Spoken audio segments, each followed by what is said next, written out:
Kalau masalah kami buka usaha-usaha ini, sebenarnya sih saya cuma bicara tentang 2 poin sebabnya. Yang pertama, saya coba ingin mengubah persepsi di tengah-tengah masyarakat kalau ustadz itu hidup dari amplop saja. Wah, ini menarik dibahas nih. Ya, jadi ya.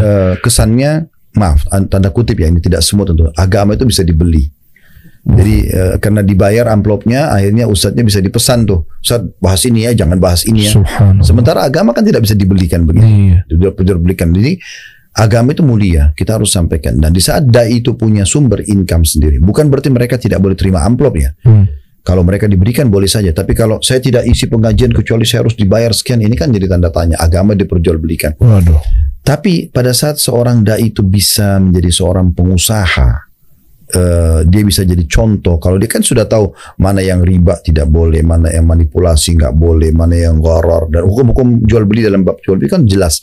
Dan bagaimana transaksi jual beli yang baik, yang jujur, transparan semua. Kan dia sudah tahu. Sekarang kenapa dia nggak praktekin teori itu? Padahal waktunya sama 24 jam sama pengusaha-pengusaha yang ada kan. Harusnya dia harus lebih bisa menonjol dong, karena memang dia udah tahu teori, tinggal dia belajari ilmunya, atau dia coba mencari orang lain untuk menjadi pemodal buat dia misalnya. Karena itu bisa saja. Cuma banyak orang yang tidak berpikir ke situ. Itu poin dulu. Jadi saya coba dengan kemampuan kami, apa yang Allah amanahkan saya dari keterampilan yang bisa gitu kan. Nah, supaya jangan ada persepsi negatif tentang dai. Dan saya selalu membuka diri kepada teman-teman dai, para ustadz, ayo fadhal kalau mau memang ketemu, ngobrol tentang usaha-usaha ini, bagaimana cara bukanya, bagaimana memulainya, mulai dari mana, bisa kita ngobrol. Dan silakan, saya malah lebih suka pada saat teman-teman ini bisa mendapatkan manfaat. Itu satu sisi. Sisi yang lain, jadi saya coba mulai dulu dari apa yang kira-kira yang mudah yang bisa. Tidak usah selalu langsung berpikir usaha yang besar dulu. Ini unit-unit usaha yang cukup banyak tadi itu bukan dalam 1-2 hari semuanya. Ya, Anda ngikutin memang ya, mulai dari restoran, pelan-pelan ya. Apa mungkin ada lagi yang pertama sebelum restoran? Tadinya memang diamanahkan untuk bisnis gaharu, kayu gaharu.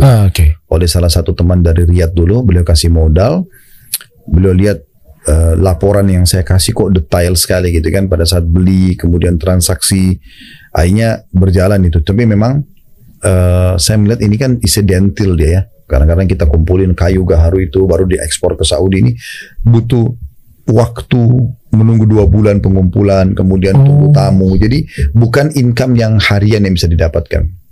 Sampai akhirnya dengan izin Allah SWT, kurang lebih mungkin sekitar 10 tahun atau 11 tahun yang lalu, ada satu teman saya di Jakarta sini, beliau dari Jordan, namanya Abu Yusuf.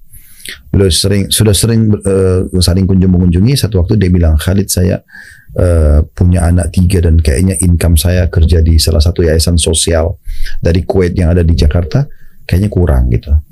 Jadi gimana? Dia bilang, saya ingin ada sumber income tambahan. Jadi gimana? Apa keterampilan antum? Dia bilang, saya bisanya masak. Oke, baik. Coba deh, kalau masak, coba masakin, karena kebetulan saya juga pecinta kuliner. Masya Allah. Ya, karena lama 7 tahun di Saudi, jadi biasa makan makanan Timur Tengah kan.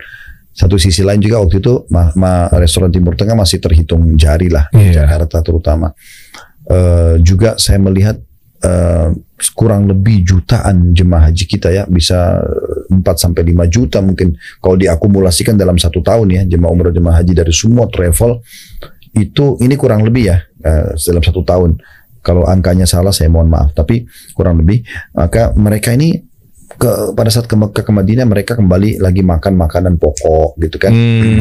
Makan makanan kita lah maksudnya. Makanan pokok itu maksudnya makanan kita. Kembali lagi ke bakso, ke sayur asem. Padahal sebenarnya kesempatan mereka di Mekah Madinah untuk coba makanan sana kan. Tapi mereka tidak tahu nama, tidak tahu bahasa, tidak tahu harga. Nah, kenapa kita tidak coba tawarkan produk ini? Tawarkan produk ini supaya bisa mereka pada saat pergi haji dan umrah yang tidak akan terputus sampai menjelang hari kiamat ini, untuk mencoba makanan di sana. Sementara di tengah-tengah komunitas kita, restoran-restoran yang non muslim mungkin juga belum jelas kehalalannya, mereka berani. Kenapa kita tidak gitu. Nah, terus teman saya ini, jazakallah khair, dia coba masakan kok enak gitu. Yang pertama saya tawarin ke pengajian dulu. Saya ingatkan ketua pengajiannya, insya Allah besok saya akan bawa makanan, jadi gak usah disiapin makanan. Nah, mereka tes, oh enak nih, cocok Ustaz, gini-gini ya. Dari mana? Ini ada teman saya yang rencana mau buka sama-sama restoran. Nah waktu itu saya betul-betul tidak ada modal, nggak ada modal waktu itu, 11-12 tahun yang lalu. Terus saya tawarkan kalau ada di antara bapak ibu yang berminat untuk investasi, ayo kita sama-sama gitu. Masya Allah. Akhirnya ada yang masuk, beberapa orang, kita mulailah di Kalibata City waktu itu. Oh iya, sebelum dicondet ini Ustaz. Iya. Wah ini sisi lain loh guys. Ini mungkin Ustaz jarang publish mengenai cerita ini nih. Ini penting nih. Ini kita harus gali ilmunya. Setuju teman-teman ya. Akhirnya kita coba buka. Ya namanya bisnis ya. Pasang surut biasa. Tapi bagaimana seseorang itu komitmen dan yakin dengan Allah SWT. Akhirnya alhamdulillah kita pindah ke Condet, dan dengan berjalan waktu kita terus mempelajari problematika yang ada, kita coba kembangkan, akhirnya sampai alhamdulillah Allah bukakan pintunya yang sangat baik. Nah jadi alasan restoran itu selain memperkenalkan makanan Timur Tengah, juga halalnya gitu kan, di tengah-tengah komunitas muslim, rempah-rempahnya juga bagus gitu-gitulah. Itu untuk restoran, dan insya Allah dalam waktu dekat kita akan kembangkan lagi dengan membuka cabang-cabangnya. Dengan ya mungkin kita bisa bukan kita pasarkan franchise ya, tapi dia lebih kepada cabang memang. Jadi masih dalam manajemen kami gitu. Udah saatnya bisa buka cabang. Setiap ke situ kan Baramadika apa segala macam penuh terus tuh. Ya kan mobil kadang parkirnya di belakang samping situ, kadang ke sini. Ajwat Resto luar biasa Ustaz, Masya Allah, bismillah. Nah, terus jadi mau buka cabangnya di daerah mana? Dengan kita insya Allah mau buat juga Ajwat Corner. Jadi di rencananya insya Allah kalau Allah mudahkan di setiap SPBU itu ada Ajwat Corner yang jual minuman-minuman khas kita, pastry-nya gitu-gitu. Wah mantap. Ya. Mantap. Nah, kemudian setelah Ajwat Resto kan ada Ajwat Store. Nah di Ajwat Store itu saya selalu coba partnerkan. Jadi orang kalau habis makan atau sementara nunggu makanan, mereka bisa mengisi waktu untuk beli kacang-kacangan, parfum, buku. Jadi dia kayak satu kesatuan sebenarnya Ajwat Resto sama Ajwat Store itu. Makanya kita kalau buka cabang nanti, di mana aja Ajwat Resto pasti ada Ajwat Store-nya. Oh pintar sekali Ustadz marketingnya ya. Jadi revenue streamnya, revenue-nya nggak cuma sekedar restoran Ustadz ya. Sambil nunggu atau mungkin sambil nunggu take away. Ya. Oh itu alasannya, boleh saya tebak Ustaz? Alasannya kenapa toko buku untuk Ajwat Store-nya ada toko buku sama apa lagi, parfum juga, baju-baju itu, pakaian itu taruhnya di dekat kasir di depan. Kalau saya coba cocok lagi ya guys. Jadi ketika nunggu take away, kayak kemarin saya nunggu take away Ustaz, mau nggak mau kan saya jadinya kan ngecek-ngecek. Memang kita pintu masuknya di Ajwat Store. Jadi ke kanan itu ke Uhud Tour, ke kirinya ke Resto. Jadi itu satu pintu. Jadi orang kalau masuk keluar ya itu pas banget di tengah-tengah situ trafiknya. Masya Allah, Masya Allah. Allahumma barik. Iya. Nah, setelah alhamdulillah berkembang itu, terus kemudian kita melihat ceramah ini kayaknya sudah ribuan jam, Masya Allah. Kayaknya banyak permintaan juga ke buku. Kenapa ini nggak dipindahin ke buku gitu? Nah sekarang alhamdulillah sudah ada tim Pustaka Ibnu Zaid, kita bentuk sendiri penerbitan. Semua ceramah-ceramah itu dituangkan dalam bentuk buku, tinggal diatur dengan bahasa buku. Kan bahasa ceramah dengan bahasa buku agak beda. Nah setelah itu insya Allah kita akan terbitin. Dan sudah terbit seperti buku Dahsyatnya Ramadan, kumpulan khutbah Jumat, Mahkota Pengantin. Mahkota Pengantin bukan. Itu tulisan salah satu syekh dari Mesir. Oh bukan. Tapi itu pernah kita bedah gitu. Tapi buku-buku yang tulisan kami itu yang dari ceramah-ceramah, terutama judul Tablik Akbar. Nah itu kita coba tuangkan dalam bentuk buku. Berjalan waktu juga ternyata permintaan, saya itu waktu itu sering bimbing jemaah travel lain kan, sebuah travel untuk haji dan umroh.